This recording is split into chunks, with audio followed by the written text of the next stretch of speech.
You ready, Rich? Let me see. Well, the question is, are you all ready for me? That's the bigger question. You know, we'll wait a minute to see if All right. Well, while we're waiting a minute, I have a little bit of a pop quiz, and I'm going to test Miss C's knowledge and ask her if she recognizes the building in my background. Let's see. Oh, that's the McQuarrie Hotel in There Hinton, you West Virginia. Very good. You passed. Good job. Phyllis and I Oh, are both from Hinton, so I thought she may recognize that building. I found that on like several years ago. The state actually had several different backgrounds that folks could use, and that was one of them. So I thought, well, that's pretty interesting. yeah, that's nice. Go by it every day. Yeah, I imagine you do. Yeah. All right, Krisha, well, just tell me when you. let's make sure everybody puts their information in the chat. Um, I don't know. I haven't heard from Will. He's the chair of this council, so um we'll give, just another minute while everybody drops their information in the chat, and um then we'll let you go, and then we'll end up with what everybody's got going on, anything good. So,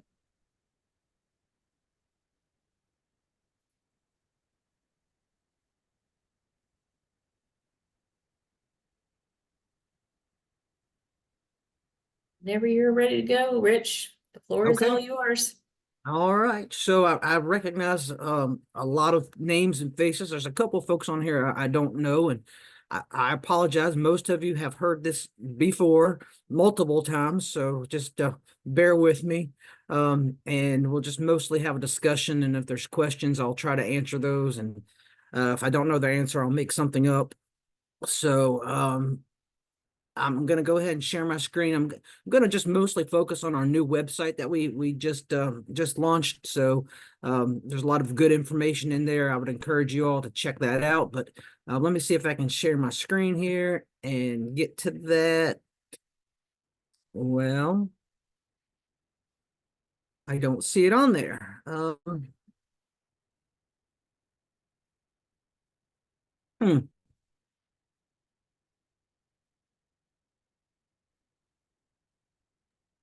Try again. For some reason, it was set to only one person can share, but Okay, let me.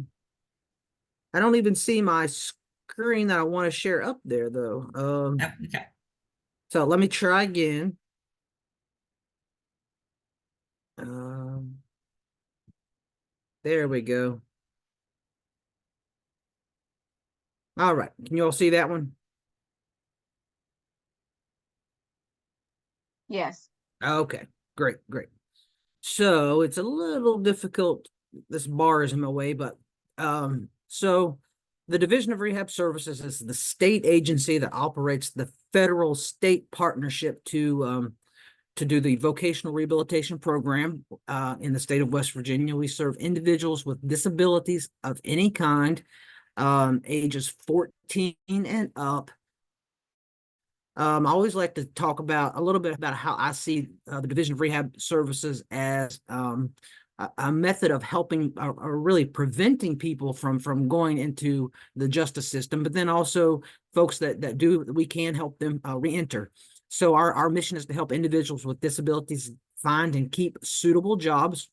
We do that through career planning, vocational counseling and guidance. We have over 100 rehabilitation counselors across the state in 31 offices, I believe.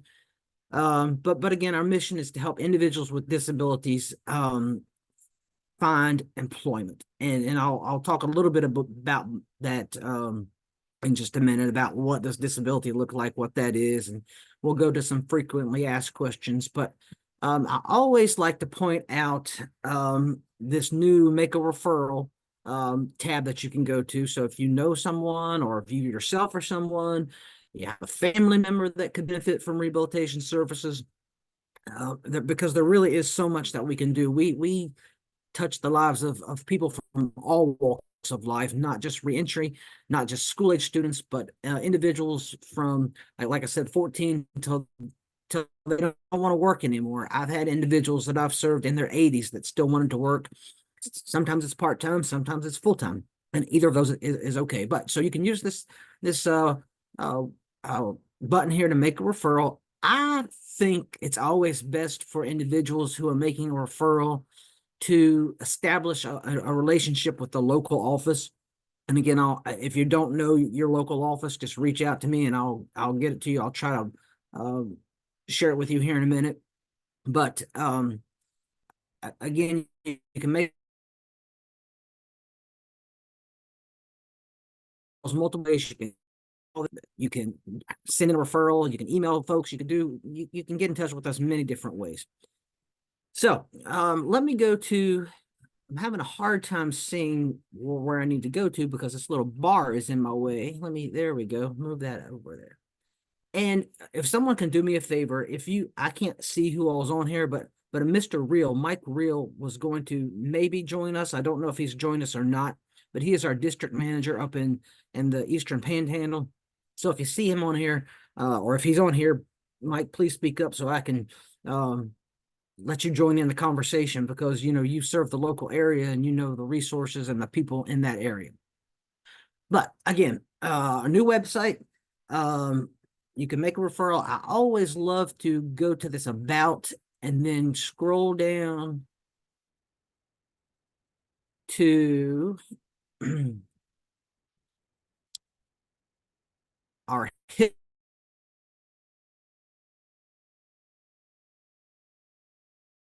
history. I'm kind of a big history. For 100 years providing vocational rehabilitation services to West Virginians, and we serve thousands of West Virginians every year. Over the past several years, we've significantly increased the number of individuals we serve. So I just think that's very interesting, and I would encourage everyone to learn about the history of vocational rehabilitation. We have a very long history. So let me go back to some frequently asked questions. Actually, let me stop and just ask now, is there anything in particular that you guys are wanting to learn, don't know about, that you really want me to touch on? So we'll just take a second and I'll pause for questions if anyone has any. If not, we can move on to the frequently asked questions, and that might trigger some things. So hearing none, I'm going to just move on. So again, what is vocational rehabilitation? It's the process of helping people with physical or mental disabilities get or keep a job. That is kind of it in a nutshell. Who is eligible for vocational rehabilitation services? Well, if you have a disability, and that disability does not have to be documented when you come to us. If you don't have documentation, we can help you get that. If you have an issue, you suspect some type of, or someone suspect some type of disability is making it more difficult for them to get and keep employment, but you don't have the documentation, then we can make those arrangements to get that. If you have that documentation in hand, please bring it to your appointment, your initial appointment. That will speed things along. But you don't have to have that document, those documents in hand. It just helps if you do. One question that I always get is, do you have to be determined disabled by the Social Security Administration to receive our services? And the answer to that question is no, you do not. We make our own eligibility determinations. But if an individual does receive Social Security disability, then they are automatically presumed eligible for our services. So how to apply for services? If you're interested, you can call your local office. I already talked about that. You can use this, make a referral. So at your first appointment, we're going to meet with you. We're going to gather as much information as we can about what's going on and what you need to start making that eligibility determination, and to really think about what services you're going to need to help you get and keep a job. What should you bring to your first appointment? Any kind of identification, driver's license, your medical insurance if you have it,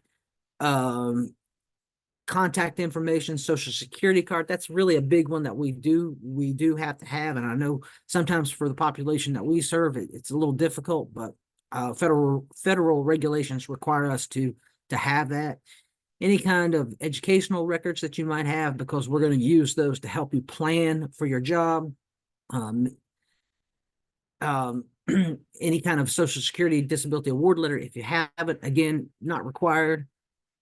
A lot of times people wonder how long it takes to get eligibility determined. Well, federal law gives us 60 days to determine eligibility. Sometimes it doesn't take that long. Sometimes it can take more, and we would have to get in what's called an exception.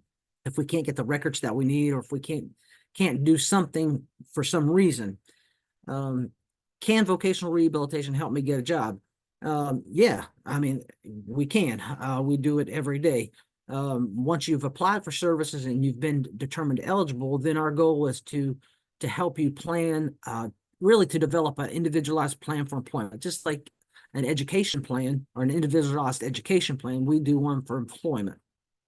And it's just going to list out what that plan for employment is going to list out what your job goals are, what steps you need to take to reach that goal, what services do you need to accomplish that goal, how will you know when you've reached those goals. Those are the things that's going to be in your plan. And again, that's not something that we come up with on our own. It's a joint process. You know, we work with the individual. Is there a charge for services? And generally the answer is no. People are required, may be required to contribute financially to the cost of services if they have a surplus of income. Right now, we're not even taking that into consideration. So generally speaking, there is no cost for services. What types of services can be provided? So any kind of evaluation or a diagnostic service that helps our counselors determine if the individual is eligible for services and what services they will need to achieve that goal. Vocational counseling and guidance, pre-employment transition services doesn't really apply so much to the population that we're talking about right now, but that's really for students 14 to 21 who need services to help them transition from school to work. And there are 5 different core services that are listed out in there, and they're all listed in the website if you're really interested. Rehab technology, that is a really big service that we provide. We have a whole team of rehabilitation technology specialists in that program where we can evaluate folks for rehab tech needs if they need some kind of computer or driving evaluation or driver education services, some type of adaptive equipment to help them do their job. Physical and mental restoration services can be provided. Specialized services for individuals who are blind or deaf and hard of hearing, such as orientation and mobility, interpreters, note-taking, those types of things. We provide a variety of support services to help individuals. We can help with some transportation. We can help with the cost of personal care if needed, services to family members. There are a lot of different things. It's all individualized though, so it's really hard to say blanketly that we do this or we do this, because it all has to be tied back to that plan for employment and the individual's needs. What are an individual's responsibilities when working with vocational rehabilitation? Well, it's an individual's responsibility, I believe, really to drive their whole case.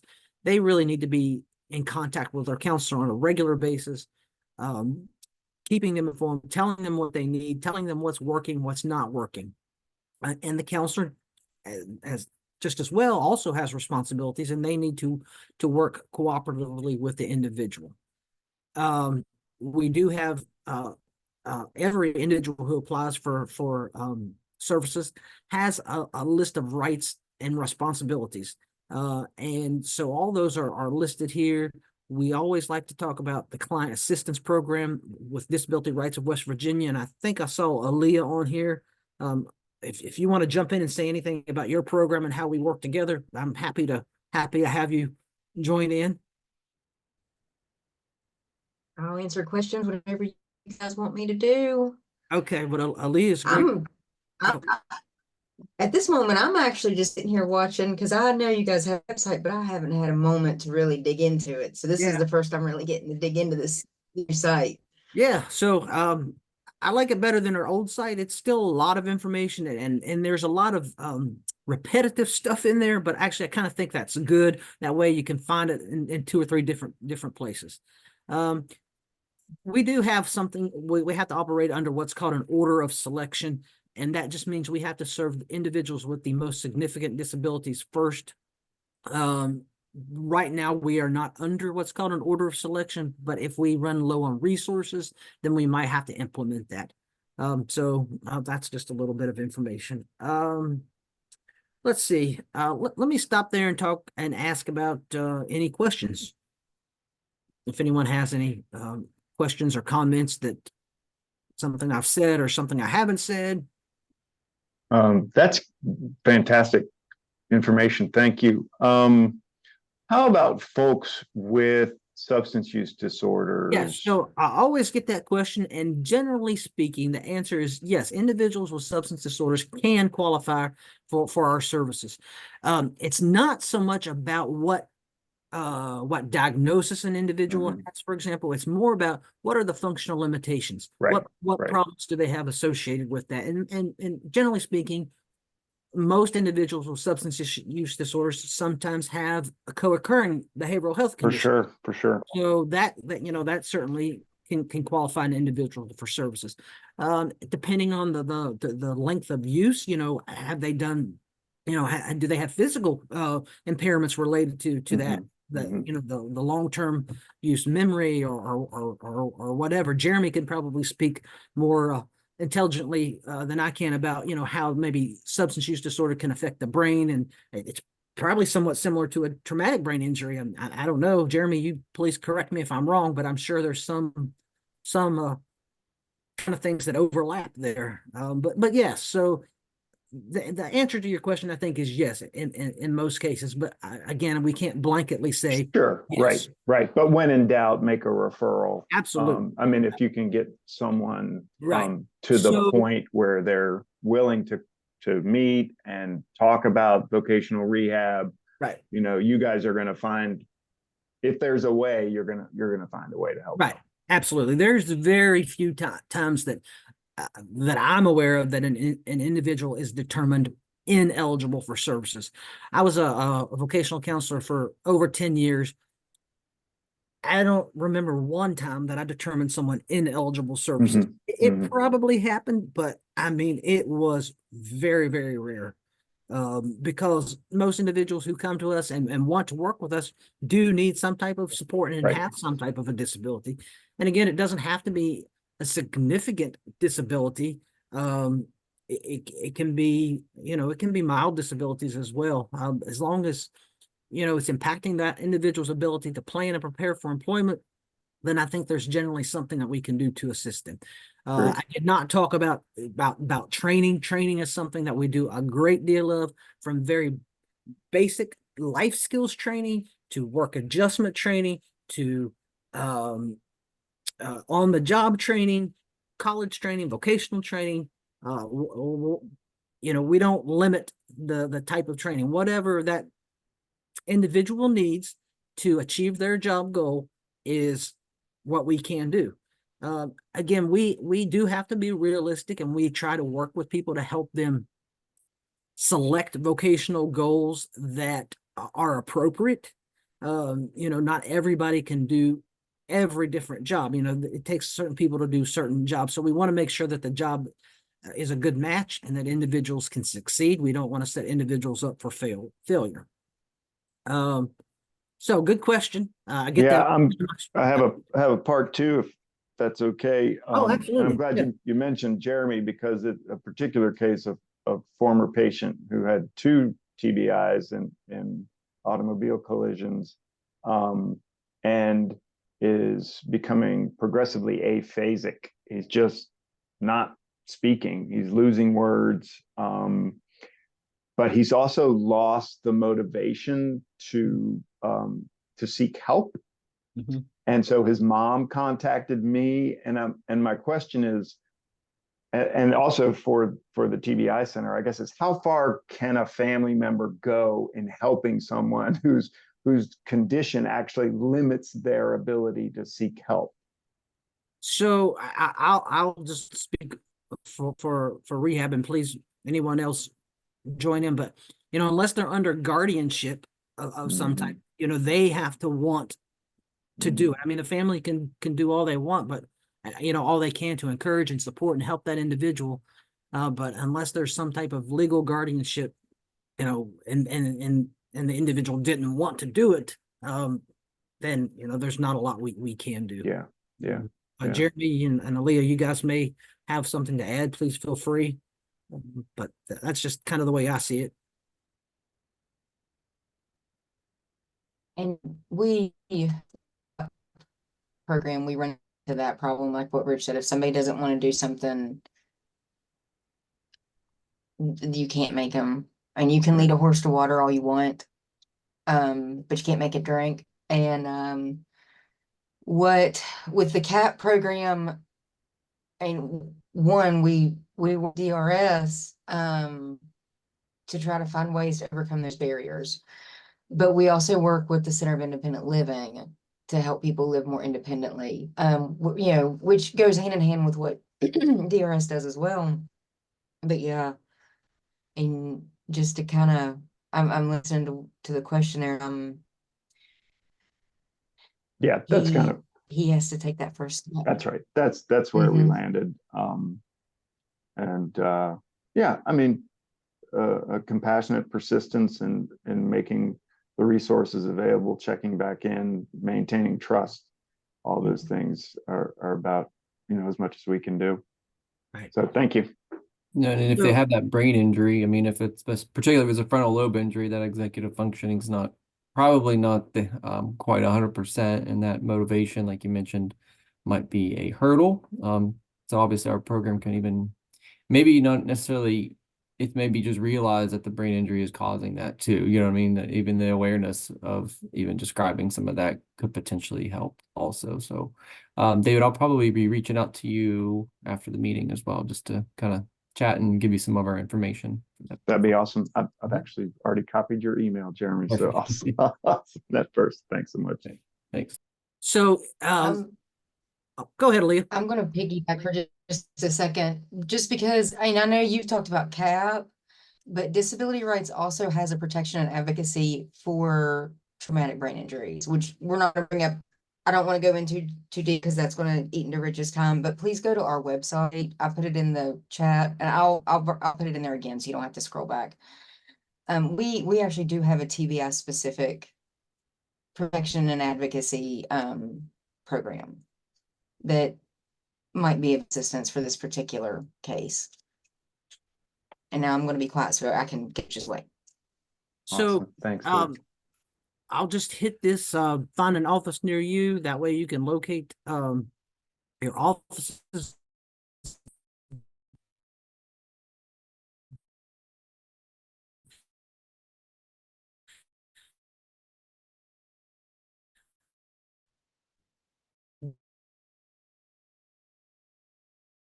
And we have an office in, I don't have time to run it, but Eastern Panhandle, right? That's where I'm at today, correct? Okay, so we have a Kaiser office, a Moorfield branch office, a Martinsburg branch office, and a Romney office. So those are all the contacts there. As I mentioned, a fellow named Michael Reel is the district manager there. Let me say this.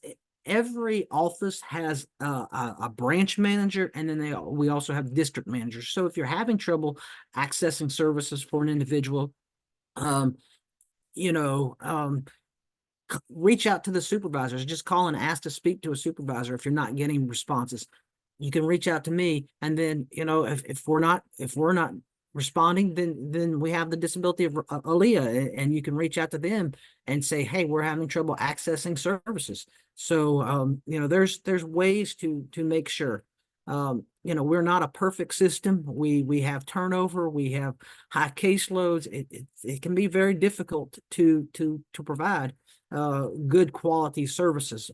But we all just need to work together and realize that we're really trying to serve the individual to the best of our ability. So let me stop right here and pause for questions, and I'm going to go over one other thing, if I may, just to maybe give you an idea of some of the different services that we provide. Any other questions right now before I touch on this? Okay, so just got this information, and it's really about numbers, but it's just going to give you some examples of services that we do provide. So again, I mentioned that we provide a lot of training, vocational training, college training is a lot. So so far this physical year, and we run on the federal fiscal year, which starts October 1. So since October 1st of 2023, we have spent $646,000 just on books and supplies for individuals to get training they need to achieve their job goals. Client maintenance, which can be help for reimbursement for cost of test or any type of services that an individual might have needed that we really couldn't purchase directly from a vendor, because that's really how we do services. We personally don't provide many of the services. We buy services for the individuals that need them, whether it be training or books or supplies or assistive technology. But we spent over $500,000 on that. We have what we call community rehabilitation programs across the state. Goodwill. I'm not real familiar with the CRPs in the Eastern Panhandle. So if somebody knows, please jump in there. But I know you probably do have Goodwill up in that area, but there are like 90 recognized community rehabilitation providers across the state that we purchase services from. It could be job coaching, job site training, job placement, job development, supported employment. All of those things are services that can help an individual get and keep a job. Those pre-employment transition services that I mentioned, we spent over $7 million so far this year purchasing services from the 90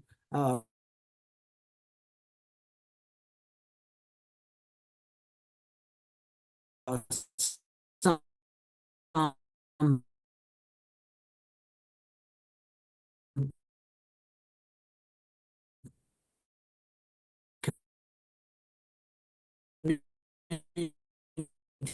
rehabilitation providers across the state. Stuff we spent money purchasing things that really aren't classified in any other category. Job placement tools and equipment, like we can help purchase if someone needs tools to do their job. We can help that, and we spent over $100,000 on that so far. We do help individuals who may need a prosthetic limb. We've and insurance doesn't always cover that. We spent several $100,000 on that. Psychological services, we do serve individuals who have behavioral health conditions, so we've purchased psychological services, well over $500,000 on that. Rehabilitation technology, which could be home modifications, vehicle modifications. Those are different services that we provide. Room and board for individuals who are attending college or some type of training. We do purchase lots of hearing aids for individuals who need hearing aids to get to keep a job, get or keep a job. Most insurances don't cover hearing aids, so lots of people can't afford those. And then training in general, whether it be that college training that I've talked about or vocational training or whatever, we've spent over $11 million in training individuals to achieve their job goals. So that just gives you some examples of the different things that we are doing to help people reach their job goals. And I think that I'll stop there and just, if there's any questions or comments, I'll try to answer those. And again, if you need any information from me, please feel free to reach out. I'm happy to help you anytime I can.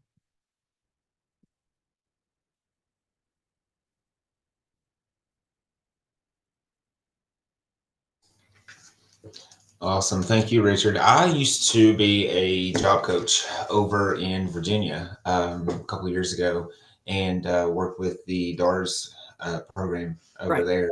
And you guys are, of course, that's Virginia, it's West Virginia, but if you guys are just as amazing as they are, like with serving the clients and just meeting their needs. And I had one individual who was trying to perform a job, and there was just a physical element there that they weren't able to do it. So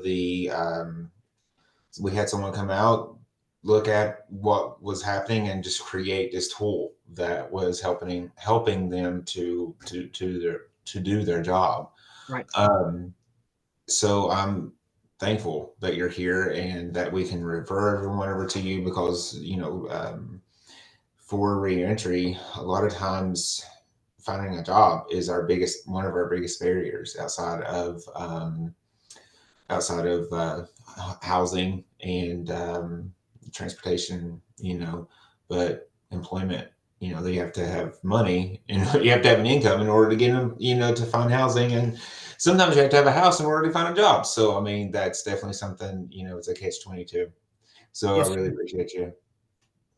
Yeah, there are definitely a lot of good things we can do. As I mentioned, it's not perfect. It takes teamwork, and I really think it takes a group of people working together to serve the individual, and it takes the individual really wanting to do it. But thank you. Hey, Richard, can you put your contact information in the chat? If I can figure out how to do that, my box is small right now, Phyllis, and I don't Okay. know how to get it to be bigger. But I tell you, let me try. Well, that didn't work.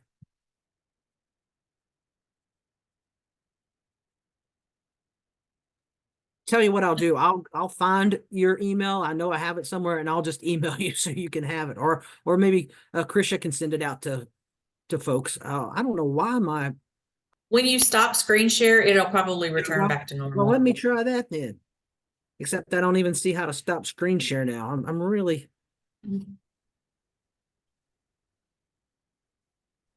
I would just like to say, I'm a nationally and state certified peer recovery coach, and I'm 15 years in recovery myself. I'm a coordinator for the Peers in Jails program, and I was able to get enrolled in the Division of Rehabilitation Services to help pay for my college that I'm in now. That's kind of an alternative because traditional college didn't work out for me when I was in my active addiction, and I kind of went off course. And now, as a mother of 5 and in a full-time job in the recovery field,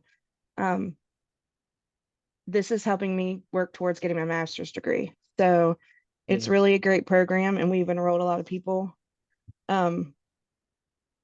You're helping change lives. So just kind of a little bit of a testimonial. The Division of Rehabilitation Services is a really good program if you have somebody that.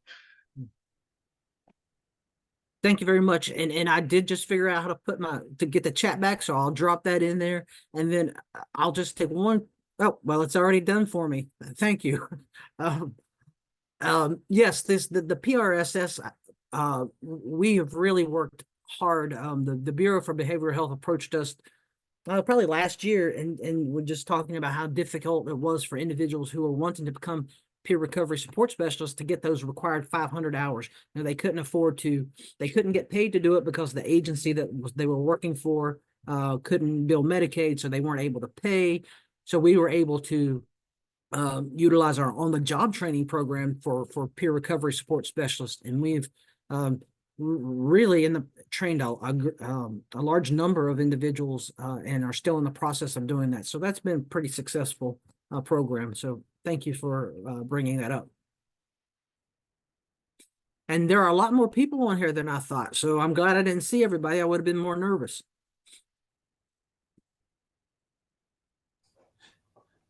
Well, I'm glad. Well, I'm glad that you didn't either. So because from what I've seen, jumping on here, I definitely seen that you presented really well and was able to be very informative. So I appreciate that. Yeah. Glad you didn't see everybody, but I'm going to go ahead and move on real quick. And first and foremost, I want to apologize for being late. I'm always late for something, it seems like, guys. I was in a steering committee meeting for harm reduction at the health department, so I had to rush across town, and they've got exits shut down, so traffic is ridiculous, and just life in general. So appreciate you guys for being on here today.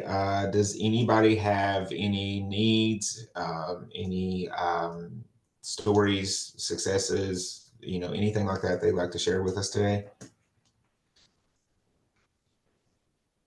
I have talked to Robin, and Robin hasn't mentioned any needs at this point. I don't think that she's on here this morning. I don't see her. But I will be seeing her later on probably this afternoon. I'll have to let visitation kind of end over at the jail before I can get in there, just because it's so busy. But if nobody else has anything else to share, we'll see you guys next week. Next week, goodness gracious, next month. Some of us. I'm telling you, like my life is just crazy right now. It seems like. Oh, by the way, so Stephanie Stout is now our recovery services coordinator for the Recovery Resource Center. She took the position of April the 20th, so last week. She's just kind of getting into that role and just getting back into the swing of things. We all are at this point. So I have asked Stephanie to be my co-chair for Reentry Council, just filling that role that Katie was. Probably have her do a little bit more than what I am, just simply because I'm always rushing around doing everything but in the office. So I apologize for just how unorganized that I have been. So hopefully, it'll get better and get back to and we'll all be able to get back into the swing of things, and the meetings will be a little bit more organized soon. So Well, we starting next appreciate you, Will. So No, I appreciate you guys too. You guys are amazing. You guys are patient with me, and that's what I need is complete patience half the time. well, I do have one ask before we go. If there's anybody on here Yeah. that has ever ordered a Pennsylvania birth certificate online, stay online with me for just a few minutes. If not, Will, you can send them Have away. fun. Yeah. Do what? And I'm not speaking bad about Pennsylvania, about any state. I'm just saying that Pennsylvania is a lot more difficult to get even paperwork state-wise. So have fun. Well, it sends me the state site sends me to VitalCheck. VitalCheck sends me back to the state site, and shipping address has to be the same as the billing address. And I'm like, Doesn't that's happen. not working for me. So if anybody So has good had luck. success, let me know. Stay on with me for a minute if you have. Okay, Hey, guys. Will, So I wanted to give a quick update. So the DCR and the SOAR teams they are worked out a thing at the state level. So anybody that is on MAT at the jail is now being referred to our peer recovery coaches to get an intake and see if they can need assistance. So we just met with them last week, and there's 82 individuals since the 1st of March that they referred. So we're working through those, trying to get sorted through them and get their intakes done to try to get them assistance. And we did take them some drawstring bags with hygiene kits and things like that in it. Hey, Catherine, is your information in the chat? No. I might reach out to you because I have a few questions on that, and I might be able to help. If you don't mind. Put it in there. Yeah, thank you. Thank you. That's amazing. I'm glad that you guys called. Another had approached us. I approached me a couple months ago and was asking if we could do the same decision. Still can't make that decision for that. So at that point in time, I told her that we'd have to get back to her. So I'm glad that you guys are able to do that and get everything lined out, because they definitely need the assistance. Y'all ever need anything from me on my expert side, just holler at me. I'm here. So I appreciate that. Thanks, Will. I put a link to the disability CAP program in the link. So you have our website, but you also have the link to the CAP section. But this is Northern Panhandle event, not Eastern Panhandle, but it's still at least on that right end of the state.